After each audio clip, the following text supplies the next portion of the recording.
Hello, this is Dr. Hamza Tanzil. Welcome to my YouTube channel, Biology in Seconds.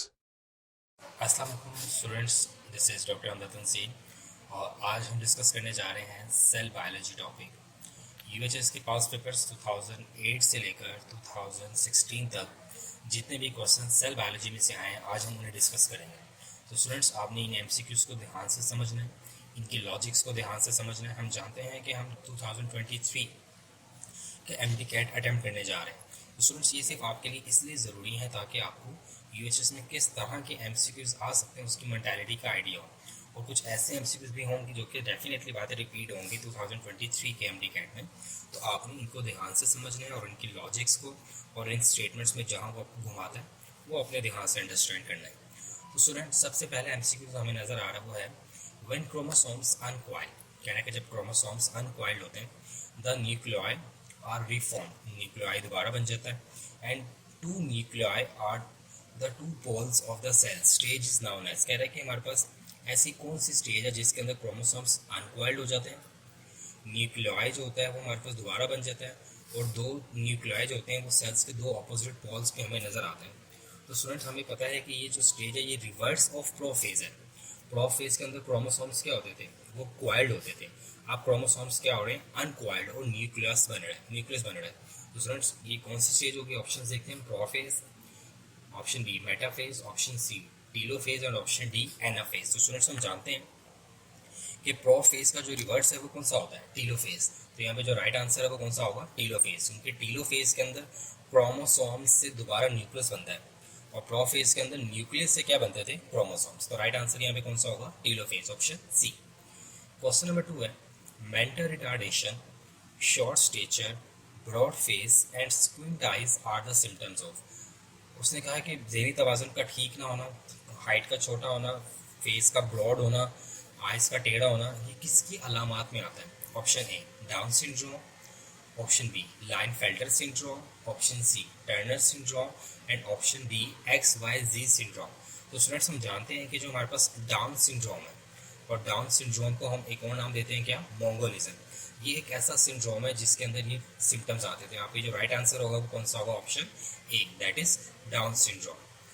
Question number 3 है chiasmata formation take place during the process which is known as. कह रहे हैं कि जो क्याज़मेटा formation होती है जिसके अंदर नॉन सिस्टर क्रोमैटिड क्रोमोसोम्स जो होते हैं वो एक दूसरे के साथ एक पॉइंट पे अटैच होते हैं, उसे क्याज़मेटा फॉर्मेशन कहते हैं। कह रहे हैं कि ये किस प्रोसेस के दौरान होती है। Option A crossing over, option B attachment, option C pairing and option D leptotene. तो स्टूडेंट्स हम जानते हैं कि क्रॉसिंग ओवर का जो फिनोमेना होता है जिसके अंदर नॉन सिस्टर क्रोमैटिड्स जो क्रोमोसोम्स के होते हैं उनके सेगमेंट्स एक्सचेंज होने होते हैं, उसके दौरान किसकी फॉर्मेशन होती है, क्याज़मेटा की फॉर्मेशन होती है। तो यहाँ पे जो राइट आंसर होगा वो कौन सा होगा, क्रॉसिंग ओवर।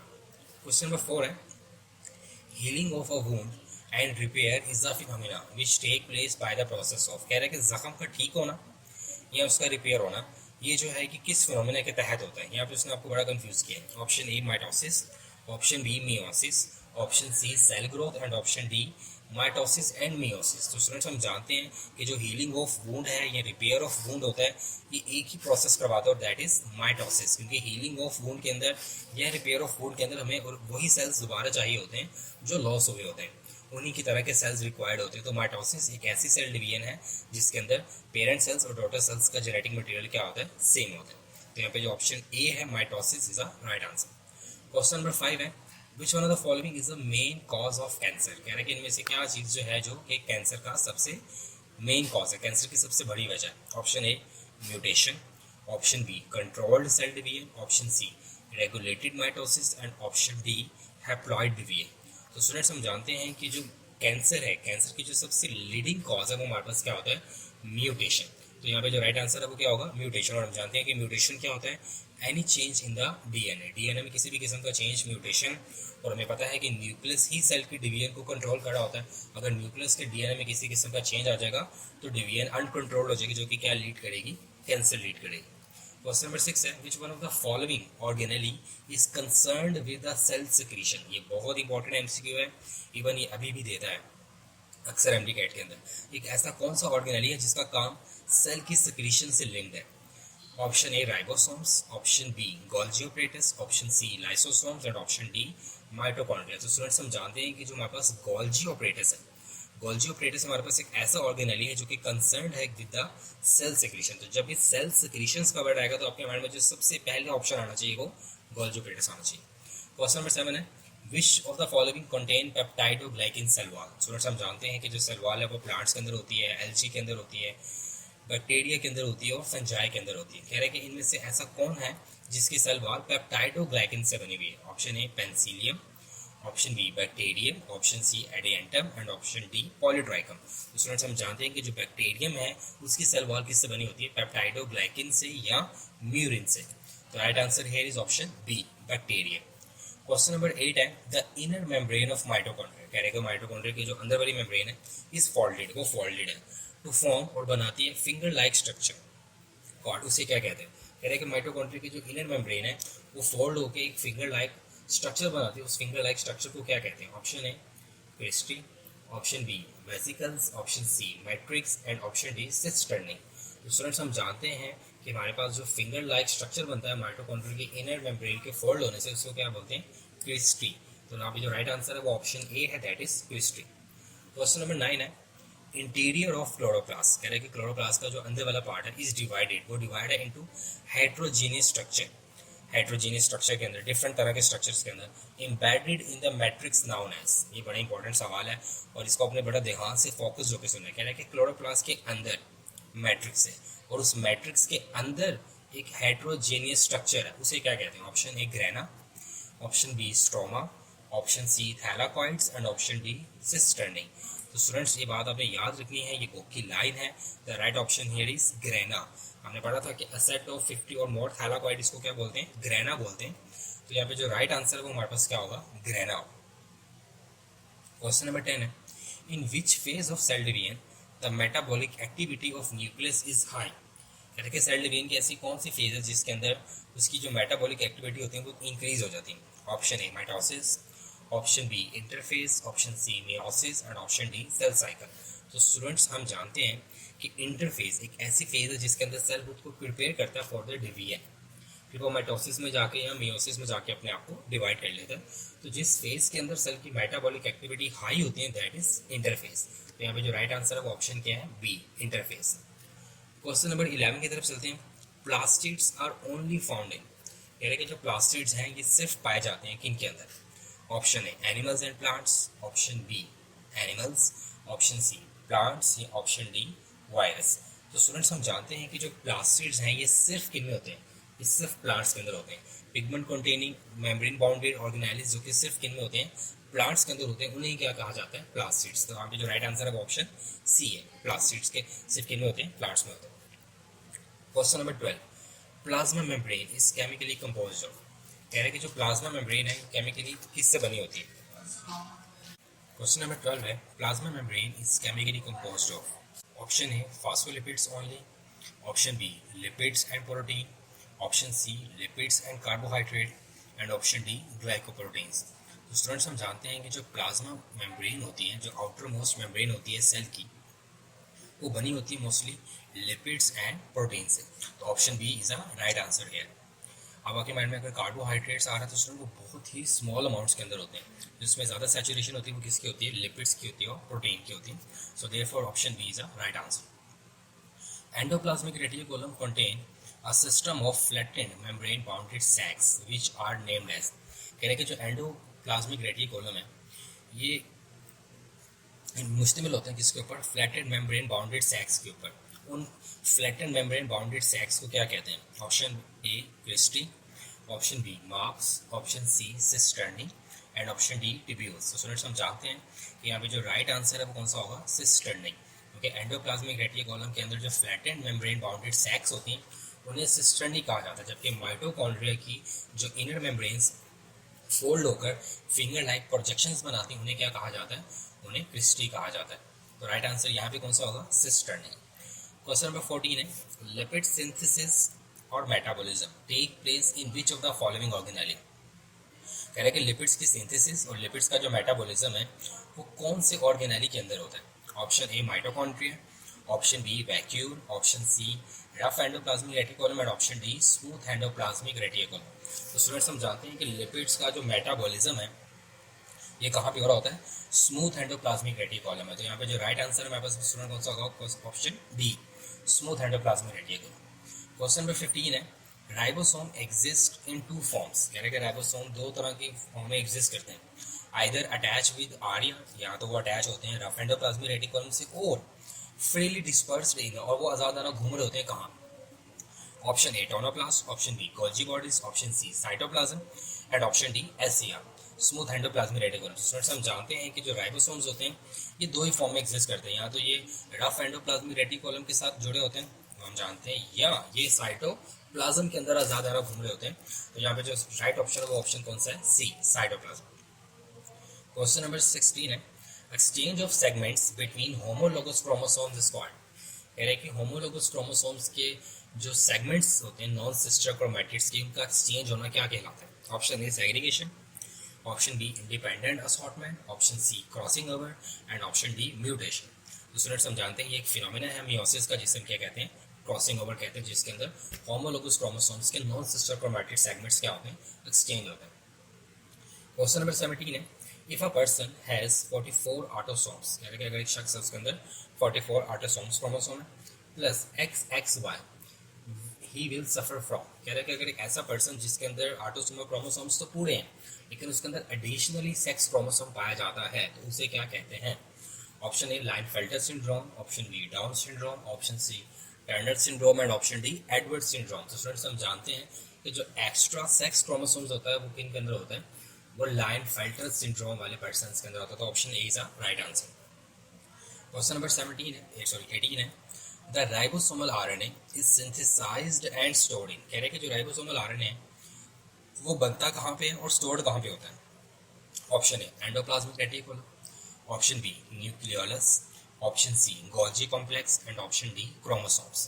तो स्टूडेंट्स हम जानते हैं कि जो राइबोसोम्स की सिंथेसिस और स्टोरेज है वो कहाँ होती है, न्यूक्लियोलस में होती है। तो जो राइट आंसर है वो कौन सा होगा, option B nucleolus. Question number 19 है, in which stage of interphase there is increase in cell size and many biochemical are found. कह रहे कि इंटरफेस की ऐसी कौन सी स्टेज है जिसके अंदर सेल का साइज भी इंक्रीज होता है और बायोकेमिकल एक्टिविटी भी ज़्यादा हो जाती है, option A G2 phase, option B G1 phase, option C S phase and option D C phase. तो स्टूडेंट्स हम जानते हैं कि G1 फेज एक ऐसी फेज है जिसके अंदर सेल का साइज क्या हो जाता है, इंक्रीज, और उसके अंदर होने वाली बायोकेमिकल एक्टिविटीज भी क्या होती हैं, ज़्यादा हो जाती है। तो right answer is option B G1 phase. Question number 20 है, in Down syndrome which one of the following pair of chromosomes fail to segregate। कह रहे हैं कि डाउन सिंड्रोम के अंदर कौन सा ऐसा क्रोमोसोम होता है जो सेग्रीगेट ठीक से नहीं होता, ऑप्शन ए है 7, ऑप्शन बी है 18, ऑप्शन सी है 21 एंड ऑप्शन डी है 19। स्टूडेंट्स हम जानते हैं कि डाउन सिंड्रोम के अंदर जो 21st पेयर ऑफ क्रोमोसोम होता है इट फेल्स टू सेग्रीगेट, जिसकी वजह से जो इंडिविजुअल बनता है उसके अंदर एडिशनल एक 21st पेयर ऑफ क्रोमोसोम चला जाता है, जिस डिजीज को हम क्या कहते हैं, डाउन सिंड्रोम या मोंगुलिज्म। क्वेश्चन नंबर 21 है, the process by which unwanted structures within the cells are engulfed and digested within the lysosome is known as. वो कह रहा है कि एक ऐसा प्रोसेस जिसकी मदद से क्या होता है कि सेल के अंदर पाए जाने वाले जो डेड और वीक ऑर्गेनेल्स होते हैं या सेल के अंदर जो चीज़ें वेस्ट हो चुकी होती हैं उनको खाया जाए, वो प्रोसेस क्या कहलाता है, option A endocytosis, option B exocytosis, option C hydrolysis and option D autophagy. तो स्टूडेंट्स आपने लाइसोसोम्स के फंक्शन पढ़े थे, एक तो ये फैगोसाइटोसिस करता है जो बाहर से मटेरियल सेल्स के अंदर आते हैं, और सेकेंड ये ऑटोफेगी भी करता है। ऑटोफेगी से मुराद क्या होता है कि ये अपने ही सेल्स के अंदर पाए जाने वाले ओल्ड या ऐसे ऑर्गेनेल्स जो कि फंक्शनल नहीं होते उनको खा जाता है, तो दैट इज कॉल्ड ऑटोफेगी। तो यहाँ पे जो राइट आंसर है वो ऑप्शन कौन सा होगा, डी ऑटोफेगी। क्वेश्चन नंबर 22 है, the dash model of plasma membrane suggest that proteins are embedded in lipids bilayer। है कि प्लाज्मा मेम्ब्रेन का ऐसा कौन सा मॉडल है जो कि ये बताता है कि प्रोटीन्स जो है ये embedded होती हैं लिपिड्स की बायलेयर के अंदर, option A unit membrane model, option B fluid mosaic model, option C permeable and option D ultra centrifuge. तो स्टूडेंट्स हम जानते हैं कि जो फ्लूइड मोज़ेक मॉडल है वो ये कहता है कि cell membrane is a lipid bilayer sea, in which proteins are embedded. तो उसके अकॉर्डिंग हमारे पास जो ऑप्शन बी है fluid mosaic it is a right answer. Question number 23 है the function of nucleolus is to make. कह रहे कि जो न्यूक्लियोलस है उसका फंक्शन क्या बनाना है। हमें पता है कि सेल के सेंटर में न्यूक्लियस होता है और न्यूक्लियस के भी सेंटर में एक डार्क स्ट्रेन्ड बॉडी होती है विदाउट एनी मेम्ब्रेन, उसे क्या कहते हैं न्यूक्लियोलस। उन्हें कह रहे हैं कि जो न्यूक्लियोलस होता है उसका क्या फंक्शन होता है। Option A ribosomal DNA, option B ribosomes, option C RNA and option D chromosomes. तो हमें पता है कि स्टूडेंट्स न्यूक्लियोलस का काम क्या होता है सिंथेसिस एंड स्टोरेज ऑफ क्या राइबोसोम्स। तो option B is the right answer here is ribosomes. Question number 24 है lipid metabolism is the function of. कह रहे कि जो लिपिड्स की मेटाबॉलिज्म है ये किसका फंक्शन है। ये क्वेश्चन पीछे भी रिपीट हो चुका है तो हम जानते हैं कि लिपिड्स की मेटाबॉलिज्म किसका फंक्शन है स्मूथ एंडोप्लाज्मिक रेटिकुलम SER। यहाँ पे ऑप्शंस ने क्या क्या दिए हमें mitochondria, sarcoplasmic reticulum, rough endoplasmic reticulum या स्मूथ एंडोप्लाज्मिक रेटिकुलम। तो right answer here is SER smooth endoplasmic reticulum. Question number 25 है the enzymes of lysosomes are synthesised on. कह रहे कि जो लाइसोसोम्स के एंजाइम्स होते हैं वो कहाँ प्रोड्यूस होते हैं। हमें पता है स्टूडेंट्स के लाइसोसोम्स के अंदर हाइड्रोलाइटिक एंजाइम्स होते हैं, वो कहाँ बनते हैं। उसने ये पूछा कि ये एंजाइम्स कहाँ बनते हैं। Option A RER rough endoplasmic reticulum, option B SER smooth endoplasmic reticulum, option C chloroplast and option D Golgi apparatus. तो स्टूडेंट्स हम जानते हैं कि जो रफ एंडोप्लाज्मिक रेटिकुलम है उनके ऊपर क्या लगे होते हैं राइबोसोम्स, और राइबोसोम्स का काम क्या बनाना होता है प्रोटीन, और एंजाइम्स भी क्या होते हैं प्रोटीन इन नेचर। तो ये जो एंजाइम्स लाइसोसोम्स के अंदर मौजूद होते हैं वो कौन बनाता है RER rough endoplasmic reticulum. Next question number 26 हमारे पास है centrioles are made up of. कह रहे कि जो सेंट्रियोल्स होते हैं ये कितने माइक्रोट्यूब्यूल्स से बने होते हैं। Centrioles are made up of dash microtubules. Option A 9, option B 27, option C 3 and option D 12। तो स्टूडेंट्स हम जानते हैं कि जो सेंट्रियोल्स होते हैं ये बने होते हैं 9 माइक्रोट्यूब्यूल्स से, और हर एक माइक्रोट्यूब्यूल्स के अंदर 3 क्या होती है ट्यूबुलिन की प्रोटीन्स होती हैं। खैर हमें यहाँ पे जो राइट आंसर देखना है वो कौन सा वाला है ऑप्शन ए 9, क्योंकि एक सेंट्रियोल किससे बना होता है 9 माइक्रोट्यूब्यूल्स से। क्वेश्चन नंबर 27 है which of the following structure is absent in higher plants and found in animal cells. कह रहे हैं कि इनमें से ऐसा कौन सा स्ट्रक्चर है जो कि एब्सेंट होता है इनके अंदर हायर प्लांट्स के अंदर, बट वो पाया जाता है कि इनके अंदर एनिमल सेल्स के अंदर। क्वेश्चन नंबर 27 है which of the following structure is absent in higher plants. कह रहे हैं कि इनमें से ऐसा कौन सा स्ट्रक्चर है जो कि एब्सेंट होता है कि इनके अंदर हायर प्लांट्स के अंदर and found in animal sales, और वो पाया जाता है कि इनके अंदर एनिमल सेल्स के अंदर। ऑप्शन ए है सेंट्रियोल, ऑप्शन बी है साइटोस्केलेटन, ऑप्शन सी है माइटोकॉन्ड्रिया एंड ऑप्शन डी है साइटोप्लाज्म। तो स्टूडेंट्स हम जानते हैं कि जो सेंट्रियोल है, सेंट्रियोल हमारे पास एक ऐसा ऑर्गेनेली है सेल का जो कि एनिमल सेल्स के अंदर पाया जाता है सभी के अंदर, लेकिन हायर प्लांट्स के अंदर ये एब्सेंट होता है। तो option A is the right answer. Question number 28 है the soluble part of cytoplasm. यानी कि जो साइटोप्लाज्म का सोल्यूबल पार्ट होता है उसे क्या कहते हैं जिसके अंदर ऑर्गेनेलीज होती है। Option A solution, option B gelatin material, option C cytoskeleton और option D cytosol.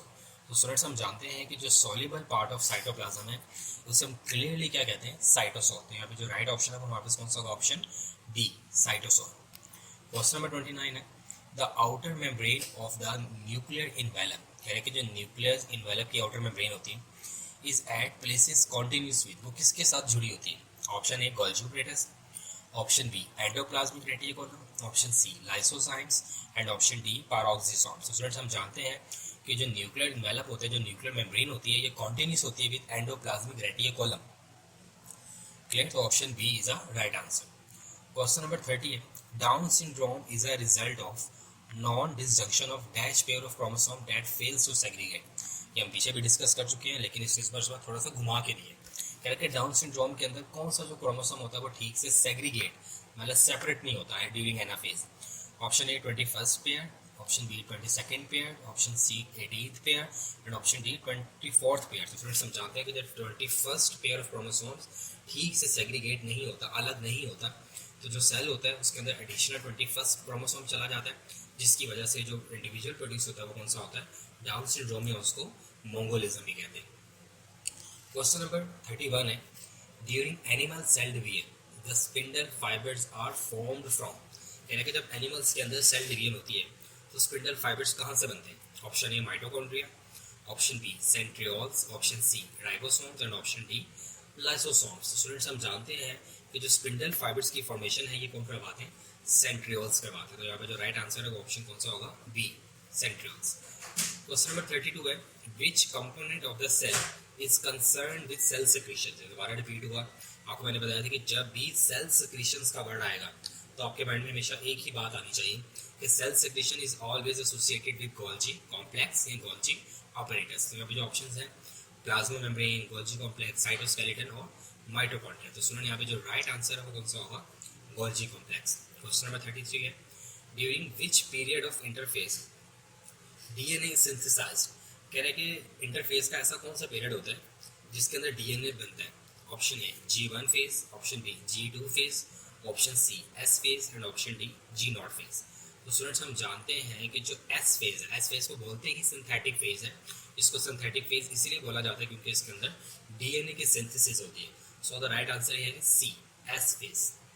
Question number 34 है पेप्टाइडोग्लाइकेन और murine is a special or distinctive feature of cell wall in। Student again वही सवाल जो पीछे रिपीट हुआ है, तो आप देखिए कि ये रिपीटेड क्वेश्चंस भी एमडी कैट में आते हैं, तो इसलिए आपने इन एमसीक्यूज को अच्छे से मेमोराइज करना है। अगर ये क्वेश्चंस आते हैं तो बिना टाइम वेस्ट किए आपने इनको टेक आउट करना है और अपने नेक्स्ट क्वेश्चंस की तरफ जाना है। तो अगर हम बात करें पेप्टाइडोग्लाइकेन और म्यूरिन की, ये किन की सेल वॉल्स के अंदर होते हैं तो हम डिस्कस कर चुके हैं, ये बैक्टीरिया के सेल वॉल में होते हैं। तो हम ऑप्शन यहाँ पे देख लेते हैं एल्गी, फंजाई, बैक्टीरिया या प्लांट्स। हम जानते हैं यहाँ पे जो राइट आंसर है ऑप्शन कौन सा है, सी बैक्टीरिया। क्वेश्चन नंबर 35 है in mitochondria small knob like structure called F1 particles are found in। कह रहे हैं कि माइटोकॉन्ड्रिया के अंदर स्मॉल knob like स्ट्रक्चर होते हैं जिन्हें हम क्या कहते हैं, F1 पार्टिकल्स। और ये F1 पार्टिकल्स कहाँ होते हैं, option A outer membrane, option B outer compartment, option C inner membrane and option D inner compartment. तो स्टूडेंट हम जानते हैं कि ये जो F1 पार्टिकल्स होते हैं जिन्हें knob like पार्टिकल्स भी कहते हैं, ये हमारे पास कहाँ मौजूद होते हैं, ये माइटोकॉन्ड्रिया के इनर मेम्ब्रेन के साथ जुड़े होते हैं। तो यहाँ पे जो राइट आंसर है कौन सा होगा, option C inner membrane. Question number 36 है the most critical phase of mitosis which ensure equal distribution of chromatids in daughter cells. ये बुक की लाइन उसने उठाई हुई है, कह रहे कि माइटोसिस का कौन सा फेज है जिसके अंदर इक्वल डिस्ट्रीब्यूशन ऑफ क्रोमैटिड्स होती है डॉटर सेल्स के अंदर। ऑप्शन है prophase, option B metaphase, option C anaphase, option D telophase. Students हम जानते हैं कि एनाफेज ये एक ऐसी फेज है हमारे पास माइटोसिस की जिसके अंदर इक्वल डिस्ट्रीब्यूशन होती है किस चीज़ की, क्रोमैटिड्स की इन द डॉटर सेल्स। तो ये इसका राइट आंसर क्या ऑप्शन सी, और ये बुक की लाइन एनाफेज। क्वेश्चन नंबर 37 है अगेन वही रिपीट हुआ है नॉन डिसजंक्शन ऑफ, लेकिन इस पर स्टेटमेंट थोड़ी घुमा दी है, non disjunction of 21st pair of chromosome is one of the gamete lead to 47 chromosome in one individual, this condition is called। कह रहा है कि अगर 21st पेयर ऑफ क्रोमोसोम्स की सेग्रीगेशन ठीक से नहीं होती, डिसजंक्शन ठीक से नहीं होती, तो जो इंडिविजुअल पैदा होता है उसके अंदर 47 क्रोमोसोम्स आ जाते हैं। तो ऐसा इंडिविजुअल क्या कहलाता है, option A Turner syndrome, option B Klinefelter syndrome, option C Down syndrome and option D Jacob syndrome. Students हम जानते हैं कि 21st पेयर ऑफ क्रोमोसोम जब नॉन डिसजंक्शन होती है, इसके मतलब ठीक से वो सेग्रीगेट नहीं होता, तो जो रिजल्टेंट होता है वो हमारे पास क्या होता है, डाउन सिंड्रोम। तो option C is a right answer है। क्वेश्चन नंबर 38 है the intake of liquid material across the cell membrane is. कह रहे हैं कि सेल मेम्ब्रेन से लिक्विड मटेरियल का अंदर आना is called. Option A phagocytosis, option B endocytosis, option C pinocytosis and option D exocytosis. तो स्टूडेंट्स हम जानते हैं कि फेगोसाइटोसिस और पाइनोसाइटोसिस ये दो टर्म्स थी जो कि एंडोसाइटोसिस की सब टाइप्स के अंदर आती थी। अगर तो सॉलिड मटेरियल इंजेस्ट किया जा रहा है in the form of vacuole तो वो हमारे पास फेगोसाइटोसिस था, अगर लिक्विड मटेरियल है तो वो क्या था, पाइनोसाइटोसिस। तो यहाँ पे जो राइट आंसर है वो option C pinocytosis. Question number 39 है which one of the following is the site of oxidative phosphorylation in mitochondria. कह रहे हैं कि माइटोकॉन्ड्रिया के अंदर ऐसी कौन सी जगह है जहाँ पे ऑक्सीडेटिव फॉस्फोरिलेशन होती है। तो स्टूडेंट्स हम जानते हैं कि जो ऑक्सीडेटिव फॉस्फोरिलेशन है ना, ऑक्सीडेटिव फॉस्फोरिलेशन से मुराद यहाँ पे क्या है, ऑक्सीडेटिव फॉस्फोरिलेशन से मुराद यहाँ पे रेस्पिरेशन की बात कर रहा हूँ। तो वो कह रहा है कि रेस्पिरेशन माइटोकॉन्ड्रिया के किस कंपार्टमेंट में होती है। Option A cristae, option B matrix, option C outer membrane and option D ribosome. तो स्टूडेंट्स हम जानते हैं कि हमारे पास जो ऑक्सीडेटिव फॉस्फोरिलेशन है ये माइटोकॉन्ड्रिया के किस पार्ट में होती है, ऑप्शन ए क्रिस्टी। हिस्ट्री हमारे पास वो जगह है जहाँ पे क्या होती है, ऑक्सीडेटिव फॉस्फोरिलेशन होती है इन माइटोकॉन्ड्रिया। क्वेश्चन नंबर 40 है, organelle involve in the synthesis of ATP is. ये बड़ा कॉमन सा सवाल है कि ऐसा कौन सा ऑर्गेनेली है जो कि एटीपी की सिंथेसिस में इन्वॉल्व होता है। Option A ribosome, option B mitochondria, option C nucleus, option D centriole. तो स्टूडेंट्स हम जानते हैं कि जो माइटोकॉन्ड्रिया है ये हमारे पास क्या कहलाता है, पावर हाउस ऑफ सेल। तो यहाँ पे जो राइट आंसर होगा वो हमारे पास कौन सा होगा, mitochondria, option B. Question number 41 है, during maternal mitosis non disjunction of autosomal chromosome pair result in the formation of an egg having 24 chromosome in. कह रहे कि हमारे पास मदर के अंदर माइटोसिस हुई फॉर एग फॉर्मेशन, एग, और उसके अंदर नॉन डिसजंक्शन होगी किस चीज़ की, ऑटोसोमल क्रोमोसोम्स की। अब उसके बाद एक ऐसा एग बना जिसके अंदर 24 क्रोमोसोम्स है, मतलब उसके अंदर एक एडिशनल क्रोमोसोम आ गया। अब ऑप्शन क्या क्या, Klinefelter syndrome, option B Down syndrome, option C Turner syndrome and option D Jacob syndrome. तो स्टूडेंट यहाँ पे उसने ऑटोसोमल क्रोमोसोम्स की बात की है।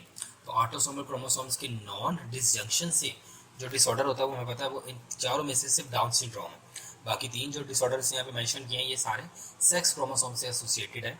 So the right answer here is Down syndrome. उसके बाद हमारे पास typical symptoms like enlargement breast and small testis in male are attributed to. कह रहे कि सिम्टम्स जिसमें enlarged ब्रेस्ट आती है और स्मॉल टेस्टिस हैं इन मेल्स, ये किससे एसोसिएटेड होते हैं। Option A Down syndrome, option B Turner syndrome, option C Klinefelter syndrome and option D phenyl ketonuria. तो स्टूडेंट ये लाइनफेल्टर सिंड्रोम के सिम्टम्स हैं जो कि मेल्स के अंदर पाए जाते हैं। इनके अंदर मेल्स की जो ब्रेस्ट होती है वो इनलार्ज होती है और टेस्टिस स्मॉल होते हैं, और इसकी रीज़न क्या होता है, एक्स्ट्रा सेक्स क्रोमोसोम्स इसकी रीज़न होती है। क्वेश्चन नंबर 43 है, fluid music model of plasma membrane states that protein molecule float in a fluid of dash layer. कह रहे हैं कि फ्लूइड म्यूजिक मॉडल के मुताबिक जो प्रोटीन के मॉलिक्यूल्स हैं वो किन के अंदर एम्बेडेड होते हैं। Option A galactose, option B phospholipid, option C glucose and option D carbohydrates. Students हम जानते हैं कि वो जो लिपिड्स की बायलेयर होती हैं वो एक्चुअली में किसकी बनी होती हैं, फॉस्फोलिपिड्स की। यहाँ पे जो राइट आंसर है वो ऑप्शन कौन सा है, बी फॉस्फोलिपिड्स, क्योंकि सेल मेम्ब्रेन के अंदर जो लिपिड्स पाए जाते हैं वो कौन से होते हैं, फॉस्फोलिपिड्स होते हैं और कोलेस्ट्रॉल होता है। तो यहाँ पे जो राइट आंसर है वो कौन सा वाला, ऑप्शन बी। क्वेश्चन नंबर 44 है, how many triplets of microtubules are present in centrioles. कह रहे हैं कि सेंट्रियोल्स के अंदर कितने ट्रिपलेट्स होते हैं किसके, माइक्रोट्यूब्यूल्स के। Option A 10, option B 8, option C 9 and option D 7। तो स्टूडेंट्स हम जानते हैं कि इसका राइट आंसर क्या होता है, 9, क्योंकि एक सेंट्रियोल के अंदर 9 ट्रिपलेट्स ऑफ क्या होते हैं, माइक्रोट्यूब्यूल्स होते हैं। क्वेश्चन नंबर 45 है, Turner syndrome is characterized by having. कह रहे हैं कि जो टर्नर सिंड्रोम है उसकी कैरेक्टरिस्टिक्स कैसी है। Option A trisomy 21, no. Option B 44 plus XXY, ये तो हमारे पास रूट्स के अंदर आता है, लाइनफेल्टर सिंड्रोम के अंदर आता है। Option C trisomy 18, no. And option D है 44 प्लस XO, यस, क्योंकि टर्नर सिंड्रोम के अंदर मिसिंग ऑफ X क्रोमोसोम होता है। तो यहाँ पे जो ऑप्शन डी है it is a right answer. Question number 46 है, which one of the following cell structure is involved in the synthesis of lipids. कह रहे हैं कि इनमें से कौन सा ऐसा सेल का स्ट्रक्चर है जो कि सेल की सिंथेसिस के अंदर क्या होता है, इन्वॉल्व होता है। Option A endoplasmic reticulum, option B Golgi complex, option C centriole and option D mitochondria. तो स्टूडेंट्स हम जानते हैं कि जो लिपिड्स की सिंथेसिस होती है वो हमारे पास कौन करता है, एंडोप्लाज्मिक रेटिकुलम, ऑप्शन ए। क्योंकि हमें पता है कि एंडोप्लाज्मिक रेटिकुलम के आगे दो टाइप्स होती हैं, स्मूथ एंडोप्लाज्मिक रेटिकुलम और रफ एंडोप्लाज्मिक रेटिकुलम। जो स्मूथ एंडोप्लाज्मिक रेटिकुलम है वो लिपिड्स की सिंथेसिस भी करता है और उसका मेटाबॉलिज्म भी करता है। क्वेश्चन नंबर 47 है, ribosomes are tiny organisms, organelles आएगा यहाँ पे, which are involve in the synthesis of. कह रहे हैं कि जो राइबोसोम्स होते हैं ये टाइनी ऑर्गेनेलीज होते हैं और ये किस चीज़ की सिंथेसिस के अंदर इन्वॉल्व होते हैं। Option A protein, option B RNA, option C nucleus and option D nucleosome. तो स्टूडेंट्स हम जानते हैं कि जो राइबोसोम्स होते हैं ये टाइनी ऑर्गेनेलीज हैं और ये इनका जो मेजरली कंसर्न होता है वो विद द सिंथेसिस ऑफ क्या होता है, प्रोटीन। तो ऑप्शन ए जो है ये हमारे पास क्या है, राइट आंसर। क्वेश्चन नंबर 48 है, which organelle is bounded by two membrane. कह रहे कि इनमें से कौन सा ऐसा ऑर्गेनेली है जो कि डबल मेम्ब्रेन है। Option A ribosome, option B mitochondria, option C lysosomes and option D nucleolus. तो स्टूडेंट्स हम जानते हैं कि जो ऑप्शन बी यहाँ पे मेंशन है माइटोकॉन्ड्रिया, ये हमारे पास क्या है, डबल मेम्ब्रेन बाउंडेड एक ऑर्गेनेली है। क्वेश्चन नंबर 49 है, at the beginning of nuclear division, कह रहे हैं कि न्यूक्लियर डिवीजन के स्टार्ट में the number of microtubules triplets in two pairs of centrioles that migrate opposite poles are. कह रहे कि हमारे पास जब न्यूक्लियर डिवीजन स्टार्ट होती है, जो हमारे पास the number of microtubules triplets in two pairs, दो पेयर्स के अंदर, of centriole that migrate to opposite poles are, वो कितने होते हैं? Option A 9, option B 18, option C 108 and option D 36। अब अगर हम स्टूडेंट्स का राइट आंसर देखते हैं, जो राइट आंसर हमारे पास बनेगा वो बनेगा 36, क्योंकि एक सेंट्रियोल के अंदर कितने होते हैं? 9, दो के अंदर कितने होंगे? 18। अब चूंकि ये पेयर्स हैं दो, तो 18 और 18 कितने होंगे? 36। तो यहाँ पे जो राइट आंसर बनेगा वो कौन सा बनेगा? Option D. क्वेश्चन नंबर 50 है, the disease in which an individual has extra sex chromosome 44 plus XXY is noun है। हमें पता है कि जब सेक्स क्रोमोसोम एक्स्ट्रा होता है तो this condition is called Klinefelter syndrome. तो यहाँ पे ऑप्शन क्या है? Down syndrome, Turner syndrome, Klinefelter syndrome और जैकब सिंड्रोम। तो right answer is Klinefelter syndrome. Question number 51 है, the rapid exchange of material through carrier protein across the plasma membrane is called. कह रहे हैं कि प्लाज्मा मेम्ब्रेन के across carrier proteins की मदद से मटेरियल्स की ट्रांसपोर्ट क्या कहलाती है? A passive diffusion, B active transport, C endocytosis, D facilitated diffusion. तो स्टूडेंट्स हम जानते हैं इसका राइट आंसर ऑप्शन क्या है? D facilitated diffusion. क्योंकि फैसिलिटेटेड डिफ्यूजन के अंदर क्या होता है? Exchange of material across cell membrane तो होता है, but with the help of carrier proteins होता है। क्वेश्चन नंबर 52 है, the inner membrane of mitochondria form extensive infolding स्पार्ट। कह रहे हैं कि माइटोकॉन्ड्रिया की जो इनर मेम्ब्रेन होती है वो फोल्डिंग्स बनाती हैं फिंगर लाइक, उन्हें क्या कहते हैं? तो स्टूडेंट्स हम जानते हैं कि जो माइटोकॉन्ड्रिया की inner membrane finger like projections बनाती है, उन्हें किसका नाम दिया था? क्रिस्टी का नाम दिया था। तो यहाँ पे ऑप्शन क्या है? क्रिस्टी, सिस्टर्नी, लैमिला या बाइफिडा। तो स्टूडेंट्स हम जानते हैं जो क्रिस्टी होती है ये माइटोकॉन्ड्रिया की मेम्ब्रेन, इनर मेम्ब्रेन बनाती है, और जो सिस्टर्नी होती है ये एंडोप्लाज्मिक रेटिकुलम का ट्यूब-लाइक स्ट्रक्चर होता है। क्वेश्चन नंबर 53 है, which one of the following organelle is found in both prokaryotic and eukaryotic cell. कह रहे हैं ऐसा कौन सा ऑर्गेनेली है जो प्रोकैरियोटिक सेल के अंदर भी होता है और यूकैरियोटिक सेल के अंदर भी होता है? Option A centriole, option B endoplasmic reticulum, option C nucleus and option D ribosomes. Students हम जानते हैं कि राइबोसोम्स हमारे पास वो टाइनी ऑर्गेनेली है जो कि प्रोकैरियोट्स के अंदर भी होता है, यूकैरियोट्स के अंदर भी होता है। क्वेश्चन नंबर 54 है, out of the given options choose the one which show the structure found only in plants. कह रहे हैं कि ऑप्शन आपको दिए गए हैं, आपने वो चूज करना जो सिर्फ प्लांट्स के अंदर होते हैं। वैक्यूल, क्लोरोप्लास्ट, राइबोसोम्स, नो क्योंकि वैक्यूल एनिमल्स के अंदर भी होता है। Chloroplast, microtubules, peroxisomes, peroxisomes animals और प्लांट्स के अंदर भी होता है। Chloroplast, cell wall, vacuole, chloroplast, cell wall, mitochondria. तो स्टूडेंट यहाँ पे जो most probably most closest answer बन रहा है वो हमारे पास क्या बन रहा है? क्लोरोप्लास्ट, सेल वॉल और वैक्यूल, ऑप्शन सी। ये ऐसा चीज है जो कि सिर्फ प्लांट्स के अंदर होता है। अगर वैक्यूल्स की बात की जाए तो यहाँ पे प्रोमिनेंट वैक्यूल आना चाहिए था, but option C is the most closest right answer.